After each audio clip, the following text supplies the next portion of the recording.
गोशाला लड़ुखाई छकरे पुलिस चढ़ाऊ बेले 400 बोतल कफ सिरप सह ऑटो जबत 4 जन गिरफ।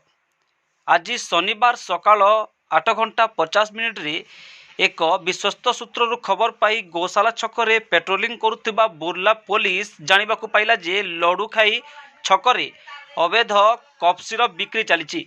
संगे संगे पुलिस उक्त स्थान में चढ़ाऊ करी 400 बोतल सिल कफ सिरप जबत करने सहित 4 जन को गिरफ कर।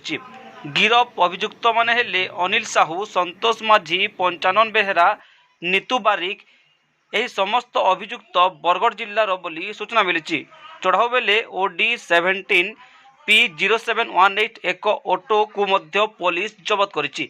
सील होइतिबा प्रत्येक कफ सिरप बोतल रे 100 ml रो सिरप रहितिबा सूचना मिली।